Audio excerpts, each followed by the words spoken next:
ओशो एक ऐसे महान दार्शनिक व विचारक थे जिन्होंने धर्मों और मान्यताओं से ऊपर उठकर अपने विचार स्वतंत्र रूप से व्यक्त किए। जीवन जीने की कला, काम से मुक्ति की ओर, धार्मिक मान्यताओं और रूढ़िवादिता पर उनके तर्कों और विचारों का कोई जवाब नहीं था।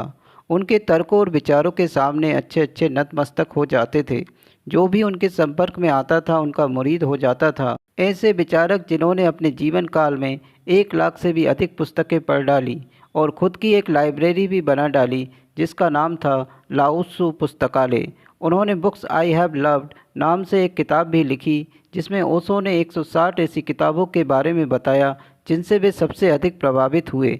ऐसा कहा जाता है कि यह किताब उन्होंने अपने डेंटिस्ट से बोल बोल कर लिखवाई। ओशो ने कोई किताब खुद से नहीं लिखी, सभी किताबें उनके रिकॉर्डेड ऑडियो पर लिखी गई हैं। उनकी प्रिय किताबों में मिखाइल नाइमे की the book of Mirdad, Jiddu Krishnamurti की the first and last freedom, Lao Tzu की Tao Te Ching, Omar Khayyam की रुबाइयत, मैबल कॉलिंस की the light on the path आदि पुस्तकें हैं। ओशो का मूल नाम चंद्रमोहन जैन था। बाद में उन्हें आचार्य रजनीश और ओशो के नाम से भी जाना जाने लगा। वह अपने सभी भाई बहनों में सबसे बड़े थे। उनका जन्म 11 दिसंबर 1931 को रायसेन जिले के कुचवाड़ा गांव में हुआ था। उनकी माता का नाम सरस्वती जैन और पिता का नाम बाबूलाल जैन था। बचपन में वे 7 वर्ष की उम्र तक अपने नाना नानी के साथ रहे। ओशो के विकास में उनके नाना नानी का अहम योगदान रहा। नानी ने उन्हें रूढ़िवादी शिक्षाओं से दूर रखा और एक स्वतंत्र वातावरण प्रदान किया। के थे तब उनके नाना का निधन हो गया। उसके बाद वह गाडरवाड़ा में अपने माता पिता के साथ रहने लगे। ओशो बचपन से ही गंभीर व सरल स्वभाव के थे। विद्यार्थी काल से ही ओशो को परंपरागत तरीके नहीं भाते थे। वे हर बात को तर्क के आधार पर देखते थे। इसीलिए उन्होंने विद्यार्थी काल में ही एक कुशल वक्ता और तर्कवादी के रूप में अपनी एक अलग पहचान बना ली। ओशो ने अपनी पढ़ाई जबलपुर से पूरी की और 1957 में दर्शन शास्त्र के प्राध्यापक के रूप में रायपुर विश्वविद्यालय से जुड़े। लेकिन उनकी गैर परंपरागत धारणाओं, धार्मिक मान्यताओं के खिलाफ उनके तर्कों और जीवन यापन करने के तरीकों से असहमत होकर विश्वविद्यालय के कुलपति ने उनका स्थानांतरण कर दिया। इसके बाद वे दर्शन शास्त्र के प्राध्यापक के रूप में जबलपुर विश्वविद्यालय में अध्यापन का कार्य करने लगे। इस दौरान उन्होंने देश के कोने कोने में जाकर गांधीवादी विचारधारा और समाजवाद पर भाषण दिया। अब तक वह आचार्य रजनीश के नाम से अपनी पहचान बना चुके थे। समाज की कमियां, धार्मिक अंधविश्वास व अन्य मुद्दों पर वह निडर होकर अपने विचार रखते थे तथा कमियों को उजागर करते थे। उनके द्वारा समाजवाद, धार्मिक मान्यताओं पर की गई आलोचनाओं के कारण अधिकतर धार्मिक लोग उनके खिलाफ हो गए। ओशो ने समाजवाद, संस्थागत धर्म व मान्यताओं की कमियों को उजागर किया और तार्किक रूप से अपनी बातों को साबित भी किया। उन्होंने सेक्स से समाधि की ओर का मार्ग बताया। ओशो का कहना था कि जब तक किसी व्यक्ति की इच्छाएं संतुष्ट नहीं हो जाती तब तक वह मोक्ष के मार्ग पर नहीं चल सकता और ना ही उसे चलना चाहिए। पहले व्यक्ति को अपनी सारी इच्छाएं, वासनाएं पूरी कर लेनी चाहिए। जब वह तृप्त हो जाएगा तो स्वतः ही संन्यास व मोक्ष के मार्ग पर चलने लगेगा। इसीलिए वह सेक्स के बारे में स्वतंत्र रूप से सबके सामने अपने विचार रखते थे। उन्होंने तार्किक रूप से बताया कि सेक्स क्यों जरूरी है। सेक्स के प्रति उनके विचारों व तर्कों के संबंध में एक किताब भी लिखी गई। यह किताब है from sex to superconsciousness. उन्होंने बताया कि सेक्स कोई क्राइम नहीं है यदि वह 2 व्यक्तियों की आपसी सहमति से किया जाए तो। यह जीवन का एक अभिन्न अंग है। हर नए जीवन की उत्पत्ति के पीछे कहीं न कहीं सेक्स ही उत्तरदायी है। इन कारणों से उन्हें सेक्स गुरु भी कहा जाने लगा। लेकिन इन विचारों के कारण अनेक धार्मिक लोग, धर्मगुरु व राजनीतिक व्यक्ति उनके विरोधी हो गए। साथ ही साथ बहुत से लोग उनके इन विचारों से सहमत भी थे और उनका भरपूर समर्थन करते थे, उनका साथ देते थे। नौकरी छोड़ने के बाद उन्होंने नव संन्यास आंदोलन की शुरुआत की। इसके बाद उन्होंने खुद को ओशो कहना शुरू कर दिया। ओशो शब्द का अर्थ होता है सागर में विलीन हो जाने का अनुभव करने वाला।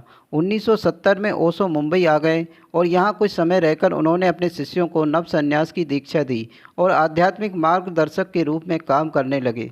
70 से 80 के दशक में यह आंदोलन खूब विवादों में रहा। धार्मिक व पारंपरिक मान्यताओं के खिलाफ अपने विचारों के कारण ओशो को विरोध का सामना करना पड़ा, लेकिन विरोधियों की परवाह किए बिना वे अपना कार्य करते रहे। मुंबई में कुछ समय रहने के बाद वे पूना आ गए और यहाँ अपने शिष्यों के साथ आश्रम बनाकर रहने लगे। उनके शिष्यों में भारतीयों के साथ साथ बड़ी संख्या में विदेशी शिष्य भी थे। ओशो का अमेरिकी प्रवास। सन 1981 में स्वास्थ्य खराब होने पर ओशो इलाज के लिए अमेरिका चले गए। अमेरिका में ओशो की बड़ी संख्या में अनुयायी थे। ओशो के शिष्यों ने अमेरिका के ओरेगोन में एक आश्रम बनाया। अपने शिष्यों के आग्रह पर ओशो इसी आश्रम में रहने लगे और अपने शिष्यों को प्रवचन और दीक्षा देने लगे।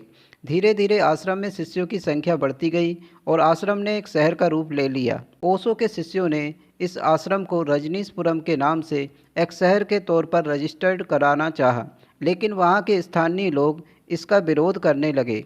साथ ही ओशो की बढ़ती लोकप्रियता अमेरिकी सरकार को खटकने लगी। सन 1985 में अमेरिकी सरकार ने ओशो पर आप्रवास के नियमों के उल्लंघन के आरोप लगाए और उन्हें हिरासत में ले लिया।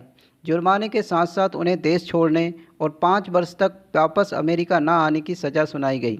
कुछ दिनों बाद ही उन्हें रिहा कर दिया गया और 14 नवंबर 1985 को अमेरिका छोड़कर ओशो भारत लौट आए। फरवरी 1986 में ओशो ने विश्व भ्रमण की शुरुआत की, लेकिन अमेरिकी सरकार के दबाव की वजह से कई देशों ने उन्हें अपने देश में आने की अनुमति नहीं दी।